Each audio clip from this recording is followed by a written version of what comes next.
O tempo todo que Jesus falava sobre dinheiro, ele não estava falando sobre ter ou não ter. Ele estava falando que eu posso tê-lo, e eu posso recebê-lo, mas o meu coração tem um altar, e nesse altar o Senhor Jesus precisa estar sentado. Ele não diz para mim e para você que não ter é ter Jesus. Ele disse que se mesmo que você não tenha, se o altar do seu coração existe o amor pelas riquezas, então você não está debaixo das promessas dele. Essa verdade precisa ser construída nos nossos altares novamente. Essa verdade que ter dinheiro ou não ter dinheiro, não é a expressão da revelação do coração de um homem. Ter dinheiro ou não ter dinheiro, no coração de um homem, não pode representar a sua identidade, e muito menos o propósito dele em Deus. Na verdade, o dinheiro é só um bom servo. Ele serve para nos servir. Mas ele não pode ocupar o lugar de comando no nosso coração. Ele não pode dominar e nortear as nossas vidas. Ele não deve substituir o primeiro lugar, o lugar mais importante, que é o lugar de Deus no nosso coração. O problema é que muitos de nós, ainda que de uma forma ingênua, permitimos que por discursos ou por necessidades esse lugar fosse substituído. Talvez ninguém nunca te disse: olha, se você abrir mão do primeiro amor, tudo vai lhe mal, tudo vai te mal. Mas se você entender que o primeiro lugar da sua vida e o primeiro mandamento de Jesus para a igreja é: amarás o Senhor teu Deus com todo o seu coração, com toda a sua alma, com toda a sua força e com todo o seu entendimento. O primeiro mandamento é amar a Deus. Ele está dizendo: não existe nada mais importante do que colocar Deus em primeiro lugar. E ele diz que o único que pode substituir Deus é as riquezas. Para você ter uma ideia, talvez você não estava aqui semana passada, mas a Bíblia diz, por 2.084 vezes, presta atenção, por 2.084 versículos diretos, a Bíblia fala sobre dinheiro. Em 2.350 versículos, direto e indiretamente, existe a palavra dinheiro, riquezas ou bens, na Bíblia. Quando nós olhamos todas as parábolas de Jesus, em Mateus, Marcos e Lucas, 40% das parábolas de Jesus tinham um viés para falar de dinheiro. Eu não estou aqui, irmãos, até porque já tiramos a oferta, eu não estou aqui para pedir seu dinheiro. Preste bem atenção no que eu vou dizer. Jesus não precisa do seu dinheiro. A igreja não precisa do seu dinheiro. Esse pastor que vos fala não precisa do seu dinheiro. O que eu quero nessa noite, nesses próximos dias que a gente vem vivendo, desde semana passada, construir no seu coração, é entender que eu e você temos a permissão e precisamos ter o entendimento para viver todas as promessas que Deus tem para as nossas vidas. E eu quero que você entenda que uma das ferramentas de bênção nas nossas vidas é o dinheiro. Se nós entendermos que o dinheiro é uma ferramenta de Deus nas nossas vidas, para cumprir os planos e os projetos dele, nós não vamos ter problema em usá-lo, nós não vamos ter problema em alcançá-lo, porque o nosso coração não está nele, o nosso coração está no trono de Deus. Dito isso, nós precisamos entender que falar sobre dinheiro não pode ser mais um desafio, nem para mim e nem para você, porque hoje a nossa sociedade é uma sociedade que se move por dinheiro. Nós criamos os nossos filhos, a nossa educação, o nosso nível pedagógico, os discursos você precisa ser bem-sucedido. E quando nós falamos de bem-sucedido, abre aspas, bem-sucedido financeiramente. Tem muito crente que tem inveja de gente que está lá fora ganhando dinheiro. Perguntando para Deus: Deus, por que está acontecendo com ele, não está acontecendo comigo?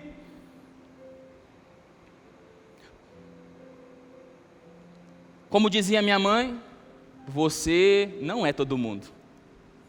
Para você vai ser diferente. Porque Deus não está interessado em te dar riquezas. Deus está interessado em te prosperar. Prosperar é a ausência de toda e qualquer necessidade. Não vai te ter falta de absolutamente nada. Mas a promessa de Deus é que você tenha ampla suficiência em todo o tempo, na sua vida inteira. Em todo o tempo, em todos os lugares, em todas as dimensões, ampla suficiência.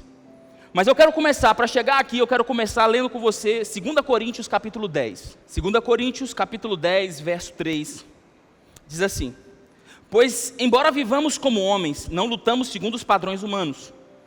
As armas com as quais lutamos não são humanas, pelo contrário, são poderosas em Deus para destruir fortalezas. Destruímos argumentos e toda pretensão que se levanta contra o conhecimento de Deus. E levamos cativo todo pensamento para torná-lo obediente à pessoa de Cristo. Então, as nossas armas não são carnais, mas são poderosas em Deus para destruir fortalezas, para levar todo o pensamento, grava essa palavra, levar todo o pensamento à obediência de Cristo. Isso é importante, porque quando nós entendemos o que Cristo quer fazer nas nossas vidas, muitas vezes nós olhamos para essas verdades e falamos sobre tornar obediente os pensamentos, nós criamos um viés na nossa cabeça. Qual viés? O viés eclesiástico. Nós achamos que quando Deus está falando sobre ser obediente, ou falando sobre nos abençoar, Ele está dizendo sobre falar sobre a respeito das nossas igrejas, da nossa vida espiritual. Então a igreja aprendeu a dividir o mundo secular do mundo real, do mundo espiritual. Nós criamos um abismo entre domingos à noite e segundas pela manhã. Nós recebemos palavras de Deus, mas nós condensamos essas palavras aos domingos. E criamos um muro para que na segunda-feira tudo que recebemos no domingo se perca. Porque aqui na segunda-feira de manhã é minha vida. Aqui não é Jesus, aqui é minha vida. Aqui eu tenho que trabalhar, eu tenho que ralar, eu tenho que ir. Mas as promessas de Deus nos acompanharia para todos os lugares que nós fôssemos. Não é sobre domingos à noite, é sobre todos os dias da semana. Quando nós criamos essa ruptura, talvez isso o diabo conseguiu costurar no nosso coração. Ele conseguiu separar a minha vida das promessas de Deus. É como se a igreja entendesse que para ter contato com as bênçãos de Deus, eu tinha que estar aqui nos domingos sentado na cadeira. E Deus disse: não, meu filho, quando você sentar na cadeira do seu trabalho, quando você acordar de manhã, pegar sua pasta para ir trabalhar, a mesma palavra e a mesma bênção que eu te dei ontem à noite, vai te acompanhar hoje de manhã. Tenha fé. A igreja conseguiu desassociar pessoas, fazer com que elas desentendessem que o mesmo Deus do domingo é o mesmo Deus da segunda. Eu acredito que a igreja precisa retornar a um discurso de integralidade. Nós somos o mesmo, porque a Bíblia, em nenhuma parte dela, diz sobre o mundo secular e o mundo espiritual. A Bíblia não disse que você tem uma vida para viver fora da igreja e uma vida para viver dentro da igreja. Não existe nenhum texto que fundamenta uma vida secular e uma vida espiritual. Porque Jesus é dono de todo o mundo, de todos os lugares. Porque a Bíblia diz que nos céus, na terra e debaixo da terra, todo joelho se dobra ao nome de Jesus. Então não existe esse lugar de separação. Não existe a sua vida na sexta, sua vida no sábado, sua vida na segunda, sua vida no domingo. É uma vida só. O problema é que aqui nós falamos e batemos na tecla sobre Deus tem um propósito para você. Nós falamos para as pessoas, nós pregamos para a pessoa. Uma das leis espirituais que nós pregamos para os novos convertidos é: Deus tem um plano na sua vida. Você pode dizer um amém? Deus tem um plano na sua vida, em nome de Jesus, creia nisso. Deus tem um plano na sua vida. E o plano de Deus é o propósito de Deus revelado no nosso coração. O problema é que nós recebemos isso na igreja, mas no mundo, lá no nosso trabalho, na nossa casa, na nossa família, nós não nos movemos pelo propósito, em descobrir qual é o plano de Deus no trabalho, descobrir qual é o plano de Deus nas nossas finanças, descobrir qual é o plano de Deus na nossa família. Porque lá nós tomamos decisões pelas nossas necessidades e não pelo propósito de Deus. Lá nós tomamos decisões porque nós estamos nos sentindo apertados. Aqui não. Porque aqui nós não devemos nos sentir apertados. Porque se eu me sentir incomodado, pastor, alguém está falando mal de mim aqui. Se eu me sinto incomodado, eu já começo a dar o grito. Porque aqui não, aqui tudo tem que cooperar. Mas lá no mundo não. Lá na nossa vida secular não. Lá na nossa vida secular, se eu estou apertado, a gente já tem o ditado que galo apertado é o que canta. Ele está dizendo: se você está passando aperto, corre atrás. E nós nos movemos muito mais pelas necessidades que nós sentimos do que pelo propósito que Deus tem na minha vida e na sua vida. Eu quero que você entenda que chega um momento na nossa vida que nós precisamos nos mover 100% por um propósito. Não vai existir espaços de movermos por necessidade, porque a necessidade está pautada no nosso ego, está pautada no nosso eu, e o propósito de Deus está pautado no nosso espírito. Deus está dizendo, eu quero falar com você, para que você se mova, e quando você se mover, ouvindo a minha voz, eu vou abrir os caminhos que você precisa. Preste atenção, o lugar aonde Deus tem para mim e para você, é um lugar de relacionamento, que desse lugar, a partir desse ponto central da sua vida, todas as coisas acontecem a partir desse ponto. Se eu tiro a minha vida dessa pauta e coloco a minha vida na pauta das minhas necessidades, eu perco a voz de Deus. Eu já não consigo ouvir a Deus, porque eu começo a ouvir os testemunhos das minhas necessidades. Mas quando eu vou para esse lugar em Deus, e digo, Deus, o centro da minha vida, o centro da tomada de decisão da minha vida, não são as minhas necessidades, ainda que elas gritem. Eu quero acalmar o meu coração e ouvir a sua voz, e a partir desse lugar, eu tomo as minhas decisões. Quando a minha vida entra nesse lugar de propósito, de entender que a parte mais importante da minha vida é esse lugar com Deus, então a Bíblia vai mostrar para mim e para você, que Ele vai à nossa frente abrindo caminho sobre as nossas vidas. Nós precisamos como igreja voltar a esse lugar, porque esse lugar foi roubado por um espírito que é a religião desses últimos anos, é a religião da era. O Deus dessa era é mamon, é dinheiro. Tudo no mundo é sobre dinheiro. Nós criamos os nossos filhos, eu disse semana passada, que nós criamos os nossos filhos para serem juízes, médicos. Nós criamos os nossos filhos sonhando que eles sejam bem-sucedidos financeiramente. E não entendemos que a maior bênção de um filho é ele ser bem-sucedido eternamente. Ainda que nada te vá bem, mas esse não é o projeto de Deus. Mas a Bíblia vai mostrar para mim que o maior legado na vida de um pai e de uma mãe é gerar filhos que vão viver a eternidade com Deus. Ser bem-sucedido não fala sobre ter dinheiro. Ser bem-sucedido fala de ter eternidade. Mas o Deus dessa era diz, não, se você tiver dinheiro, então você vai ser amado, seu nome vai ser famoso. Eu quero começar essa noite te fazendo entender que nós precisamos nos mover por uma voz do Espírito, e não vivermos sobre um espírito de sobrevivência, porque a Bíblia vai mostrar para mim que existe um lugar de sobrevivência que nós podemos viver. Nós podemos estar sobrevivendo com muito dinheiro na conta bancária. Você já parou para pensar que tem muita gente sobrevivendo com muito dinheiro na conta bancária? E muita gente vivendo sem R$1 no bolso. Porque o espírito de sobrevivência vai buscar a consumir, buscar saciar as minhas necessidades. A sobrevivência diz, eu estou com fome, eu preciso de comer.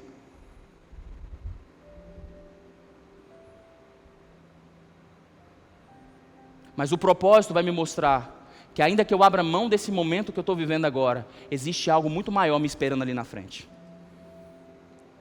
Nós precisamos aprender, como igreja, eu acredito isso, que existe sim um nível de provisão que eu e você causamos. Sabe, acordar pela manhã e ir trabalhar, eu não estou dizendo que vai cair dinheiro do céu, em nome de Jesus, não entenda isso. Não vai chover dinheiro na sua horta. Você não vai abrir, eu lembro de um irmãozinho, de um testemunho do irmãozinho, que foi na campanha da igreja, pegou o lenço ungido e passou na porta da maçaneta do banco e disse depois que Jesus pagou a dívida dele. Deixa eu te falar uma coisa, isso não vai acontecer. Porque isso vai contra a verdade de Deus. A verdade de Deus é que Deus vai te dar sabedoria, estratégia. Deus vai te dar capacidade para você trabalhar e pagar suas contas. Você recebe isso? Deus vai te dar condições de ser melhor no seu trabalho. Mas existe um nível de provisão que nós causamos com o nosso trabalho. Mas a Bíblia vai mostrar que existe um nível sobrenatural de provisão, que é causado por Deus na nossa vida. Eu queria que você abrisse sua Bíblia no livro de Ageu, para me te provar isso. Ageu capítulo 1, verso 3. Vocês já viram um vídeo no YouTube e ficou apertando o número 2? Para ir mais rápido? Quem já ouviu? Quem já ouviu o áudio do WhatsApp no 2? Eu consigo, eu só ouço o áudio no 2. Os irmãos resolvem mandar um áudio de 6 minutos para o pastor, aí tem que ser no 2. Entendeu? Hoje vai ser no 2, aí na hora que você for lá no YouTube, você vai diminuindo a voz do pastor e a intensidade, porque nós temos muita coisa para fazer hoje, eu preciso ser mais rápido. Vamos lá. Ageu capítulo 1, verso 3. Como ninguém falou para eu ir porque eu estava tranquilo, então eu vou rápido do mesmo jeito. Por isso, a palavra do Senhor veio novamente por meio do profeta Ageu. Acaso é tempo de vocês morarem em casas de fino acabamento enquanto a minha casa continua destruída? Agora sim já diz o Senhor, vejam aonde os seus caminhos os levaram. Vocês têm plantado muito e colhido pouco. O que ele está dizendo? Vocês estão trabalhando, mas não estão vendo uma provisão sobrenatural. Vocês estão vendo provisão, mas não estão provendo uma provisão sobrenatural. Vocês comem, mas não se fartam. Deus não está dizendo que eles não têm comida, eles têm comida, mas ainda que eles comam, não existe satisfação. Vocês bebem, mas não se satisfazem. Vocês se vestem, mas não se aquecem. Aquele que recebe salário, recebe-o para colocar numa bolsa furada. O que Deus está dizendo? Vocês estão trabalhando, vocês estão fazendo, mas não estão debaixo da minha bênção. O que eu tenho para você não é o que você está vivendo. Você está suando, parabéns, você está comendo, mas eu tinha algo muito maior para derramar na sua vida. Pegou? Deus está dizendo, olha, você está sendo suprido, mas eu tinha algo muito maior para você. Você está comendo, você está bebendo, você está vestindo, mas eu tinha algo, muito maior.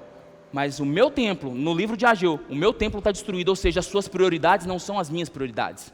Então vocês estão colhendo o que vocês plantaram, mas eu tinha algo muito maior para derramar na vida de vocês. João 10, capítulo 10, verso 10. O ladrão não vem senão para matar, e eu vim para que tenham vida. Vida em? Vida em? Ele está falando de longevidade. Você vai ter uma vida longa. Ele não está falando isso, porque a promessa que garante longevidade é a honra. Honra teu pai e tua mãe para que os seus dias se prolonguem. Ele não está falando sobre viver muito, ele está falando sobre ter uma vida abundante. Para termos uma vida abundante, nós precisamos abraçar Jesus, porque Ele veio para nos dar uma vida, e uma vida abundante. Há uma vida abundante, há promessas em abundância para mim e para você, mas eu e você somos os maiores impeditivos dessas promessas se concluírem na nossa vida, por causa das crenças que nós carregamos sobre esse lugar no coração. A maior armadilha que o diabo usa contra o povo de Deus é nos fazer enxergar de forma distorcida a nossa relação com o dinheiro. Ele faz com que, ao invés de nós enxergarmos o dinheiro como uma ferramenta, ele nos faz enxergar o dinheiro como um rei, como um governador. Ele nos faz enxergar como um servo do dinheiro. Preste atenção no que eu vou te dizer. O maior desafio de Deus não foi colocar o povo na terra prometida. Vocês se lembram quando o povo foi entrar na terra? O mar abriu. Tinha uma nuvem que acompanhava eles de dia para eles não morrer de calor. Tinha uma coluna de fogo que acompanhava eles de noite para eles não morrer de frio. Chovia pão do céu todos os dias, menos sábado.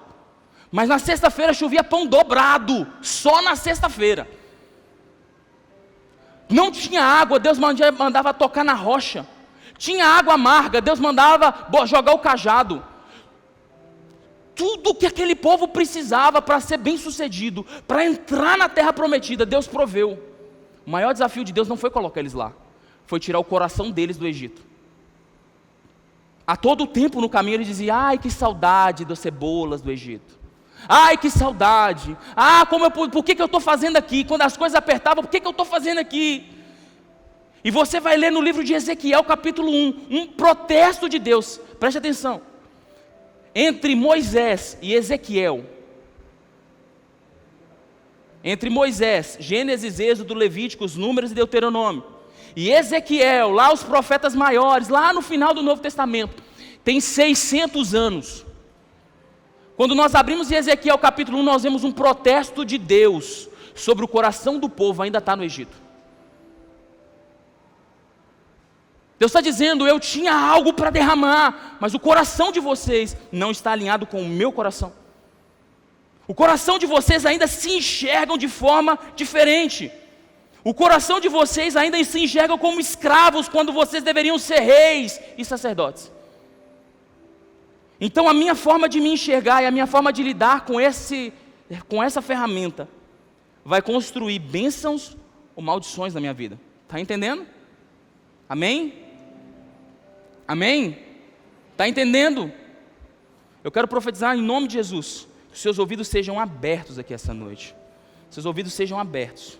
Deus tem promessas para concluir na sua vida e na sua história. Lucas, capítulo 6, no verso 38, Jesus dá uma ordem para os discípulos. Deem, e lhe será dado. Deem, e lhe será dado. É uma ordem, é uma lei. Dê, e lhe será dado. Vou fazer uma pergunta, não precisa me responder. Quem está precisando de alguma coisa aqui hoje? A declaração de Deus aqui é: deem e lhe será dado. Muitos de nós estamos esperando que Deus nos dê algo para que a gente devolva. Jesus disse: se você der, lhe será dado. Só que lhe será dado diferente daquilo que você deu, porque lhe será dado uma boa medida, sacudida, recalcada e transbordante. Deus está dizendo: eu vou superar. Se vocês cumprirem a ordem, eu supero o que vocês entregaram. Se vocês entenderem a lei e caminharem na lei, eu supero a provisão e a expectativa de vocês, porque a lei é a lei de Deus. Se nós dermos, e eu não estou falando de dinheiro, se nós plantarmos e dermos amor à nossa família, nós vamos colher honra. Se nós plantarmos respeito no coração das pessoas, nós vamos colher consideração. Se nós plantarmos honra com os nossos pais, nós vamos colher longevidade. Se nós amarmos e dermos amor para as nossas esposas, nós vamos colher respeito, gratidão, cumplicidade. Se nós plantarmos tempo na vida dos nossos filhos, nós vamos colher um legado. O problema é que nós estamos esperando nos dar alguma coisa, para que então a gente retribua. Jesus disse: não. Se você quer, plante primeiro. Porque se você der, você vai receber. O problema nosso como igreja é que nós deturpamos isso em acharmos que por causa que nós viemos à igreja, Deus vai nos dar alguma coisa. Deixa eu te falar uma coisa: o máximo que você pode receber aqui essa noite, além da presença do Espírito Santo, que é incomparável, são instruções para viver lá fora. Porque quando o culto acabar, eles vão botar aqui um versículo e cada um foi embora para sua casa. O seu problema não está aqui, seu problema está lá fora. Então você precisa receber as palavras que Deus está liberando sobre a sua vida aqui, para vivê-las lá fora. E lá fora, ninguém vai te dar nada se você não plantar primeiro. Lá fora, Deus não vai te dar nada se você não plantar primeiro. A Bíblia vai mostrar que quando Ana foi ter Samuel, a Bíblia diz que ela chorava copiosamente diante do altar. E a Bíblia diz que Deus ouviu a oração dela e por isso ela teve Samuel, ou seja, ela plantou. Ela plantou. E por isso ela recebeu. O problema aqui, eu quero entrar nesse discurso de miséria, é que a miséria é um discurso humano para inviabilizar os sonhos de Deus no nosso coração. É uma parede, é um bloqueio que se levanta nas nossas vidas. E nós achamos que a miséria é uma declaração, é uma expressão de pobreza financeira das pessoas que estão marginalizadas na sociedade. Mas eu quero te dizer que não tem nada a ver com níveis de recursos financeiros da miséria. A miséria é muito maior do que simplesmente ter ou não ter recurso. O inimigo a ser vencido, o inimigo a ser batido no nosso coração, não está em ter uma conta bancária recheada ou não ter, porque a miséria não fala a respeito de ter recursos ou não ter. A miséria é uma declaração de uma mente disfuncional sobre o reino de Deus. O reino de Deus trabalha de uma forma, e a miséria diz: não, essa forma não funciona, só funciona desse jeito.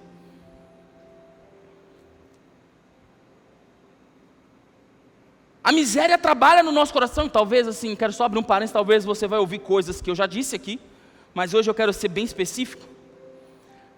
A miséria é o comportamento da alma humana em declarar, ou pelo menos se reconhecer, ou se ver baseado naquilo que se conquistou. É alguém que constrói a sua identidade baseado naquilo que já conquistou, financeiramente dizendo. É aquele cara que diz: eu sou pobre, eu sou rico, se eu tenho uma casa para morar ou não. Ou seja, se eu tenho algo, então eu sou próspero. Se eu não tenho algo, eu não sou próspero, eu sou pobre. A miséria diz: se você tem, então você é bom. Se você não tem, então você é ruim. Existe um ditado, eu já ouvi isso dos meus pais, dos meus tios, há muito tempo atrás, que dizia assim: o homem vale aquilo que ele tem. Quem já ouviu isso? Ah, vocês já ouviram isso, né? Deixa eu ver do lado de cá, alguém já ouviu esse ditado? O homem vale aquilo que tem? O homem pode até se valer daquilo que tem, mas o homem não é aquilo que ele tem. O homem é muito maior do que aquilo que ele conquista. O problema é que a miséria diz: você é exatamente o que a sua conta bancária diz que você é. Porque o miserável, ele quer se movimentar para proteger os recursos que ele conquistou. Por isso, quando Deus disse: vem, abra seu coração e abençoe o reino de Deus, ele diz: não, porque se eu liberar, eu posso perder aquilo que eu já conquistei. Tem muita gente que não vive uma vida abundante, porque a preocupação dele não está em viver essa vida, está em segurar para não perder a vida que já conquistou. Deus está dizendo: meu amigo, eu tenho coisas sobrenaturais, mas você não corre para aquilo que Deus tem, você foge do medo que você carrega, de faltar de novo. O miserável, ele é conduzido, talvez você já deve ter visto um mendigo carregando um carrinho de supermercado. Aqui na cidade tem muito, já viram, já? Tudo que ele tem está ali dentro, e a vida dele é proteger aquele carrinho de supermercado. Aquilo pode ser a expressão da nossa realidade espiritual. Deus tem muita coisa para a gente, mas a gente está simplesmente se protegendo em autoridade, em recursos, em padrões de vida que não era seu, mas você está tentando proteger. O que move um mendigo a tomar uma decisão são necessidades. Eu vou dizer de novo: o que move um miserável a tomar decisões é as suas necessidades, não é os seus propósitos. Ele está sempre buscando sobreviver. Uma pessoa que abraça a miséria, ela está sempre tentando sobreviver. Sempre dizendo para si mesmo: eu não tenho o suficiente ainda. Eu preciso fazer isso, isso, isso, e então eu serei feliz. Eu preciso ainda conquistar mais isso para que então eu seja respeitado. Para que as pessoas olhem para mim. Qual foi o homem que nunca sonhou em ter um carrão? E mostrar para todo mundo que era bem sucedido.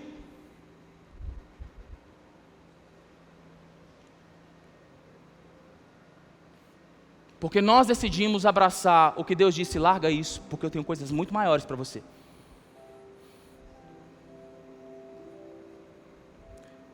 O miserável é aquele que entra em disputas, ele briga,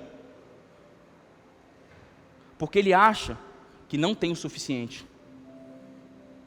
Você já viu a criança, que quando junta 2, 3 crianças, fala assim, eu faço isso com meu filho, empresta o brinquedo para o menino, empresta o brinquedo para o amigo, o que a criança faz? Não, é meu, porque ele acha que se ele entregar, ele vai faltar alguma coisa para ele. Meu filho tem 1 ano, quantos anos eu e você temos? Nós temos medo de abrirmos mão de qualquer coisa, ainda que Deus tenha pedido, porque a gente acha que pode faltar na nossa vida. No fundo, mas bem lá no fundo, os rancorosos, os amargurados, eles não são amargurados ou rancorosos, eles são miseráveis. Porque eles acham que porque brigaram, perderam alguma coisa, perderam a razão ou o direito. Na verdade, o invejoso, quem conhece alguém invejoso aqui? Levanta a mão para mim. Abaixa a mão, irmão, em nome de Jesus. Na verdade, os invejosos nada mais são do que miseráveis. Porque eles acham que a conquista do outro vai roubar dele a porção que era dele. É aquela pessoa que não consegue vibrar com a alegria dos outros. A Bíblia já falava isso. É mais fácil chorar com os que choram do que se alegrar com os que se alegram. O que ele está dizendo? É muito mais fácil você chorar com as perdas do outro do que celebrar as conquistas do seu irmão. Por quê? Porque quando alguém conquista do meu lado, o diabo pode dizer para mim, tá vendo? Ele está tomando o que é seu. Jesus disse sobre o filho pródigo, que quando o filho pródigo retorna, lembram? O que o filho mais velho diz? O que esse cara está fazendo aí para pegar o que é meu? E o pai diz, filho, tudo é seu. Tudo sempre foi seu. A sua parte, os meus projetos sempre foram seus. Se o seu irmão prosperar, dá uma olhada para o seu irmão aí agora, fala assim, você vai prosperar em nome de Jesus. Vai prosperar em nome de Jesus. Você vai prosperar. Fala para ele, você vai... olha o sorriso aparecendo aí, ó. Fala para o seu irmão, você vai prosperar em nome de Jesus. Apareceu o sorriso, né? Ainda que seu irmão prospere de uma forma sobrenatural, a sua porção está intocada diante de Deus. O que Deus tem para você, o seu irmão não vai roubar. O que Deus tem preparado para você, traça não pode comer, sonhos e conquistas de outras pessoas não podem roubar. Aquilo que é seu já foi predeterminado antes da fundação do mundo e está disponível para você. Aleluia? Você crê nisso? Você pode aplaudir o Senhor por isso? O que é seu é seu. E se o seu irmão prosperar, ele vai ser canal de Deus para que as suas promessas também se concretizem em nome de Jesus.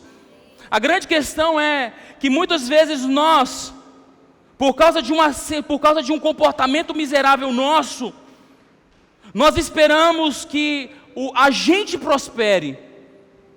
Mas quando nós abraçamos a miséria e andamos de mão dadas com a miséria, se Deus nos fizer prosperar, nós perderemos de vista as prioridades do reino de Deus. Todo miserável, quando alcança a prosperidade, perde de vista as suas prioridades. Todo miserável, quando abraça a prosperidade, perde de vista as prioridades. Você já viu aquele irmão que era a pé, andava de bicicleta? Nada quem anda de bicicleta, hoje andar de bicicleta é top. Mas a gente orava para aquele irmão comprar um carro. Morava longe o abençoado. Morava longe. Lá do outro lado da cidade. Eu não vou falar porque tem irmão que mora tanto na ponta de cá quanto na ponta de lá. Então o fim da cidade é aqui, tá? O cara morava longe. E Deus foi lá e abençoou ele. E ele falava, Senhor, eu preciso de um carro para ir para a igreja. Eu preciso de um carro para ir para a igreja. E nós orávamos, Senhor, dá um carro para o abençoado. Aí Deus vai abrir uma porta e o cara compra um carro. Ele é abençoado com um carro. Nunca, todo domingo, pastor, eu não vim no culto hoje porque eu fui passear com a minha família. Não é que sua família não seja prioridade. Pelo contrário, sua família é sua prioridade. Mas não perca de vista as outras prioridades. Nós precisamos entender isso. Que quando nós abraçamos a miséria, nós podemos perder de vista a prosperidade e as prioridades de Deus. Uma outra coisa. Todo miserável se escandaliza quando alguém é extravagante. Quando Judas vê aquela mulher jogando perfume nos pés de Jesus, a primeira coisa que ele diz, opa! Está desperdiçando. Opa! Não devia fazer isso, não, tinha que dar para os pobres. Jesus disse, os pobres vão estar sempre com vocês, mas eu não. Sabe qual era a lição de Jesus para Judas? O recurso que ela derramou foi no melhor investimento que ela podia fazer na vida dela, que era os meus pés. Eu quero dizer uma coisa para vocês, em nome de Jesus. Não tenham medo de investir no reino de Deus, ele é o lugar mais próspero da terra. Não tenham medo de liberar recursos, porque a Bíblia diz, deem e lhe será dado. Se nós andarmos na agenda de Deus, não vai faltar prosperidade na nossa mesa, na nossa casa, nas nossas famílias e nas nossas empresas. Nunca vai faltar. A Bíblia diz, eu nunca vi um justo e nem a sua descendência perecer. Por que Deus está dizendo isso? Porque são pessoas que andam na agenda, no compasso de Deus. Está entendendo? Amém? A Bíblia diz que o povo perece por falta de conhecimento. E eu acredito que essa noite Deus quer trazer um nível de revelação no seu coração. Porque o miserável, você não vai olhar para o seu irmão e perguntar, você é miserável? Você não vai dizer isso, ele vai falar, claro que não. Mas a miséria é revelada por palavras. Pessoas que dizem, vai faltar. Não, cuidado, porque pode faltar. Pessoas que dizem, não tem como, não vou conseguir. Pessoas que ficam o tempo todo sendo pessimistas, não tem jeito, para isso não tem jeito. Revelam miséria. Pessoas que têm medo de uma vida diferente, medo de se lançar, medo de recomeçar, medo de avançar, medo de semear, medo de ir para frente, medo de crescer. Estão abraçando a miséria. Deixa eu te explicar uma coisa. Crescer é natural na sua vida. Uma criança ou um adolescente sente dores quando cresce. Alguém aqui já sentiu dor do crescimento? Eu senti quando eu era adolescente. Dores. Estava dormindo sentindo dores. Precisava ter sentido tanto para crescer tanto, né? Mas sentia dores, porque eu estava crescendo. Você não precisa se esforçar para crescer em Deus, porque crescer em Deus é natural. Crescer em Deus é natural, é orgânico. Você vai crescer em nome de Jesus, se você andar certo. Mas muitos de nós temos medo, Deus está dizendo, Deus está empurrando a gente, mas a gente está com medo do novo.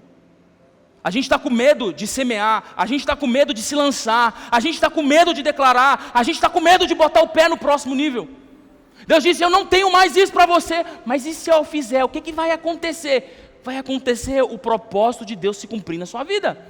O que vai ser? Eu não sei, mas a Bíblia diz que o justo viverá pela... Quem tem fé aqui, levanta a mão para mim, por favor. Não tenha medo, Deus tem portas novas para vocês. A Bíblia vai mostrar que existem sentimentos de abandono, sofrimentos por escassez, níveis de ansiedade. São pessoas que abraçaram a miséria. Jesus disse, olha os pássaros, olha os lírios do campo, eles não têm o que comer nem o que vestir, mas o Pai que está nos céus cuida deles. Se o Pai que está no céu cuida deles, o que será de vocês? Deus está dizendo, eu estou cuidando de vocês, e a sua ansiedade só está atrapalhando o meu agir na sua vida. Está na hora da gente acordar, porque se a gente perguntar, a gente é miserável, mas a gente está revelando um coração de miséria. E a miséria tem abraçado as nossas vidas, para que a gente não viva os melhores dias na nossa vida. Preste atenção, eu quero acabar, em nome de Jesus. A primeira chave que precisa ser virada dentro de nós é aqui, é agora, é dentro da gente. Por quê? Porque Deus quer ampliar e abrir portas na nossa vida. O problema é que a nossa bênção, presta atenção, a nossa bênção está na proporção que a nossa mente alcança. A bênção de Deus vai nos alcançar na proporção que a nossa mente alcança. Eu vou dizer de novo. A bênção de Deus chega na proporção que a nossa mente alcança. Se você diz que só vai até aqui, a bênção de Deus só vai chegar? Se você acredita que você só pode conseguir até aqui, a bênção de Deus vai chegar até aonde? Por quê? Porque Deus não está interessado em te enriquecer, Deus está interessado em te suprir. Se até aqui você está suprido, então Deus vai te suprir até aqui. Por isso é importante a gente ampliar o nosso coração, as nossas experiências. A Bíblia diz em 2 Coríntios, abre lá para mim, 2 Coríntios capítulo 9, versículo 8. 2 Coríntios 9, 8.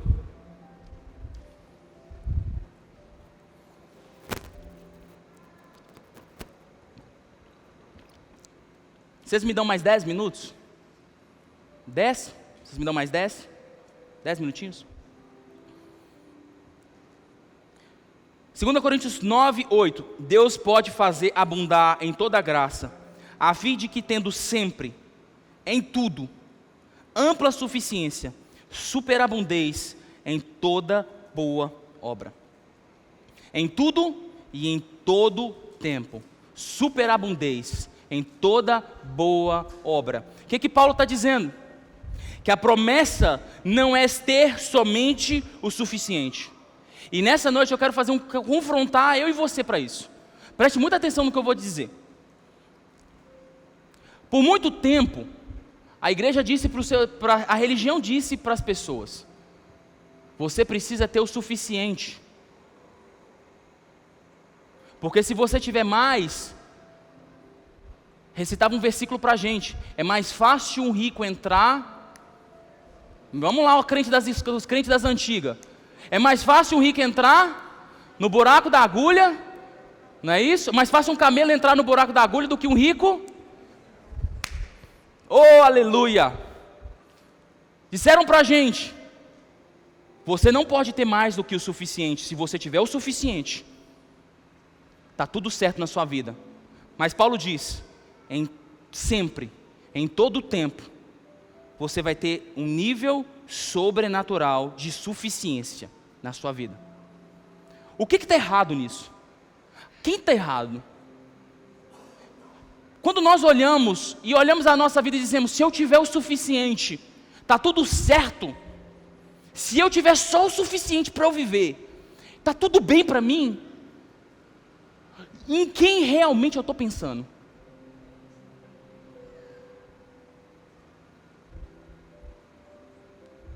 Hein?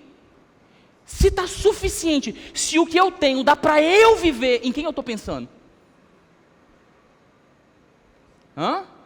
Em mim mesmo. E Jesus disse em 1 João capítulo 3, verso 16, você quer abrir? Quer abrir? 1 João capítulo, primeira epístola de João capítulo 3, verso 16.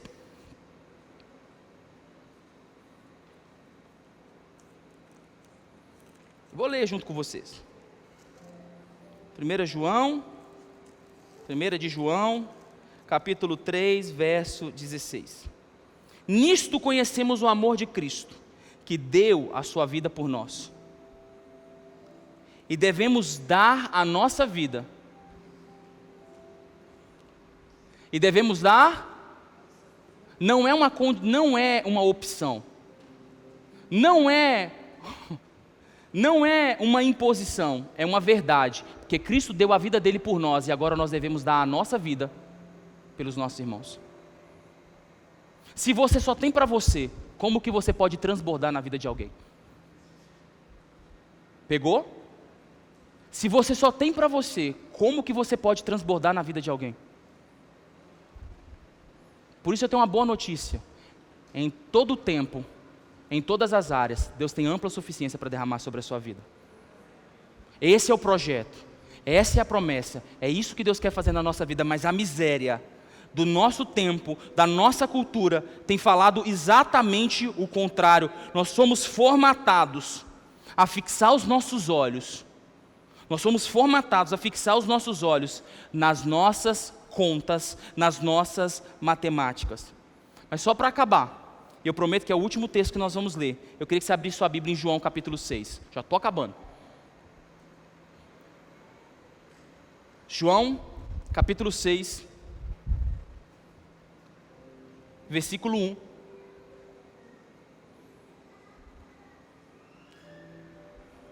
Diz assim: algum tempo depois, Jesus partiu de uma margem do mar da Galileia para outra.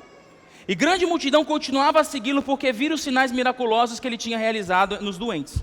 Então Jesus subiu um monte e sentou-se com seus discípulos, e estava próximo à festa da Páscoa. Levantando os olhos, viu uma grande multidão que se aproximava. E Jesus disse a Filipe: onde compraremos pão para esse povo comer? Fez essa pergunta apenas para testá-lo. Para pô-lo à prova, porque já tinha em mente o que ia fazer. Filipe lhe respondeu: 200 denários não comprariam pão suficiente para que cada um recebesse um pedaço. Outro discípulo, André, irmão de Simão Pedro, tomou a palavra e disse: aqui tem um rapaz com 5 pães de cevada e 2 peixes, mas o que é isso para tanta gente? Jesus respondeu: mandem todos se assentar. E havia muita grama naquele lugar, e todos se assentaram, cerca de 5.000 homens. Então Jesus tomou o pão, deu graças e o repartiu entre os que estavam assentados, tanto quanto queriam, e fez o mesmo com os peixes. Depois de todos receberem o suficiente para comer, disse aos discípulos: ajunte os pedaços que sobraram, que nada seja desperdiçado. Então eles ajuntaram e encheram 12 cestos com pedaços dos 5 pães de cevada deixados por aqueles que tinham comido. Depois de ver o sinal miraculoso que Jesus tinha feito, o povo começou a dizer: sem dúvida, este é o profeta que devia vir ao mundo. Sabendo Jesus que pretendiam proclamar o rei à força, retirou-se novamente sozinho para o monte. Aonde Jesus está, não existe miséria nas nossas vidas. Quando Jesus entra na nossa história, a miséria não pode operar novamente nas nossas vidas. Nós olhamos para as nossas vidas e olhamos para as nossas limitações na perspectiva de muito ou pouco, mas é sempre limitado pela nossa própria capacidade de gerar. Mas quando Jesus chega, a perspectiva dele não está na nossa capacidade, mas está no trono da graça, que é revelado através da vida dele. O que você precisa e que você ainda não alcançou, muitas vezes não está ligado à sua capacidade de fazer, está na sua capacidade de permitir Jesus fazer na sua vida. Se nós entendermos que Jesus pode entrar, e se Ele entrar na nossa história, quando Jesus entra, a matemática não vai ser respeitada. Então nós poderíamos ser muito mais assertivos e acelerados do que nós estamos sendo hoje. A segunda coisa para acabar, você normalmente está sendo testado para que Jesus possa testar a sua fé e não a sua capacidade.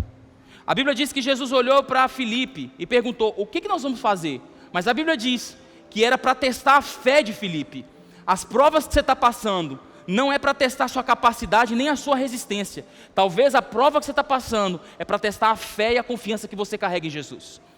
Se você entender que Jesus já tem um plano na sua vida, você não vai se preocupar com as limitações que você está vivendo agora. Você vai aprender a agradecer, ainda que passando no vale da sombra da morte. E por fim, se Jesus está com a gente, nós temos que estar pronto para um romper sobrenatural da parte de Deus. Se Jesus está aqui, e Ele está aqui essa noite, nós precisamos estar prontos para um romper sobrenatural da parte dEle. Nós precisamos estar prontos. Se Jesus está num lugar, se Jesus está numa casa, se Jesus está num trabalho, se Jesus está no emprego, nós precisamos estar prontos para o sobrenatural acontecer. É a nossa miséria que diz, não Jesus, aqui o Senhor não precisa entrar, que está tudo sob controle. Mas Ele diz, se eu entrar, eu não vou respeitar a sua matemática, eu vou quebrar tudo e fazer o que eu quero na sua vida. Aleluia?